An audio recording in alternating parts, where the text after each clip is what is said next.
क्या आपने भी अपनी ज़िंदगी भर की जमा पूंजी, अपनी रिटायरमेंट के पैसे या बच्चों की शादी के लिए रखे गए फंड्स किसी हाउसिंग सोसाइटी की फाइल में लगा रखे हैं? तो ठहरिए, ये वीडियो आपके लिए ज़िंदगी और मौत का मसला हो सकती है। प्रॉपर्टी डीलर्स ऐसे प्लॉट्स बेच रहे हैं जिनका ज़मीन पर कोई वजूद ही नहीं। जी हाँ, अरबों रुपए का वो डाका डाला जा रहा है जिसने सबको हिला कर रख दिया है। और इस सिलसिले में वज़ीर आज़म पाकिस्तान ने एक ऐसा हुक्म जारी किया है जिससे बड़े बड़े प्रॉपर्टी टाइकून्स की नींदें उड़ गई हैं।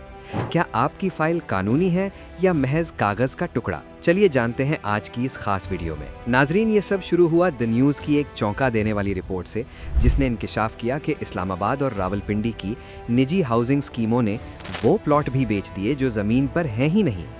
इन सोसाइटीज़ ने बगैर किसी ज़मीन के महज जाली लैंड बैंक्स की तशहीर की और 90,000 से ज़ायद फाइलें जारी करके सरकारी मुलाजमीन और रिटायर्ड अफराद से सैकड़ों अरब रुपए हड़प कर लिए। ये एक ऐसा स्कैंडल है जिसने रियल एस्टेट सेक्टर के एतमाद को हिला कर रख दिया है। और ये प्रॉपर्टी का फ्रॉड सिर्फ इस्लामाबाद या रावलपिंडी में नहीं हो रहा है, बल्कि पाकिस्तान के हर शहर में इस तर्ज की नौसरबाजी की जा रही है। प्रॉपर्टी के इस गोरख धंधे से बचने के लिए ज़रूरी है कि आपके पास दुरुस्त मालूमात हों। अगर आप चाहते हैं कि आपकी मेहनत की कमाई ज़ाय ना हो, तो पल्स ऑफ पाकिस्तान को अभी सब्सक्राइब करें और इस वीडियो को लाइक करें। हम आप तक वो सच पहुंचाते हैं जो प्रॉपर्टी माफिया आपसे छुपाना चाहता है। इस संगीन सूरत हाल का नोटिस लेते हुए वज़ीर आज़म ने एक आला सतही कमेटी तश्कील दे दी है। ये कोई आम कमेटी नहीं है।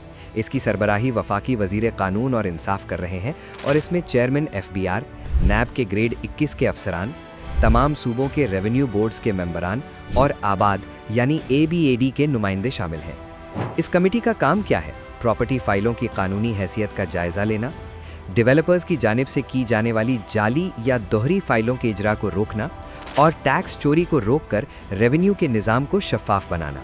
अब हुकूमत ये तय करने जा रही है कि कोई भी डेवलपर अपनी ज़मीन से ज़्यादा फाइलें फ़रोख्त नहीं कर सकेगा। नाजरीन, इस कमेटी को 1 माह के अंदर अपनी रिपोर्ट पेश करने का हुक्म दिया गया है। इसका सबसे अहम मिशन उन खरीदारों के हुकूक का तहफ़्फ़ुज़ है जिनके साथ फ्रॉड हुआ है। अक्सर देखा गया है कि एक ही प्लॉट 2-2 बार बेच दिया जाता है या फाइल होल्डर को बरसों तक प्लॉट का कब्जा नहीं मिलता। अब कानून में ऐसी तरामीम तजवीज़ की जा रही हैं कि प्रॉपर्टी फाइल की खरीदो फरोख्त को एक बाज़ाब्ता कानूनी फ्रेमवर्क के तहत लाया जाए। अगर कोई डेवलपर फ्रॉड करेगा तो उसे नैब और FBR के शिकंजे से गुजरना पड़ेगा। FBR इस पूरे अमल को सेक्रेटेरियल सपोर्ट फराहम कर रहा है ताकि टैक्सों की दुरुस्त वसूली भी यकीनी हो सके। क्या आप या आपका कोई जानने वाला इस फाइल सिस्टम का शिकार हुआ है? हमें कमेंट्स में ज़रूर बताएं ताकि आपकी आवाज़ ऐवानों तक पहुँचे। मज़ीद ऐसी वीडियोस के लिए पल्स ऑफ पाकिस्तान को सब्सक्राइब करें और इस रिपोर्ट को अपने उन दोस्तों के साथ शेयर करें जिन्होंने हाल ही में प्रॉपर्टी में इन्वेस्ट किया है। आपका एक शेयर किसी को कंगाल होने से बचा सकता है। नाजरीन, प्रॉपर्टी में सरमायाकारी अब अंधेरे में तीर चलाने के मुतरादिफ नहीं रहेगी। अगर ये कमेटी अपनी तजावीज़ पर सख्ती से अमल करवाने में कामयाब हो गई तो फाइल कल्चर में मौजूद काली भेड़ें हमेशा के लिए ख़त्म हो जाएंगी। अब वक्त आ गया है कि रियल एस्टेट सेक्टर को माफिया के चुंगल से निकालकर कानूनी तहफ़्फ़ुज़ फराहम किया जाए। अपनी प्रॉपर्टी के कागजात संभाल कर रखें और किसी भी नई इन्वेस्टमेंट से पहले हुकूमत के नए कवानीन का इंतज़ार ज़रूर करें। आज के लिए बस इतना ही। अल्लाह हाफिज़।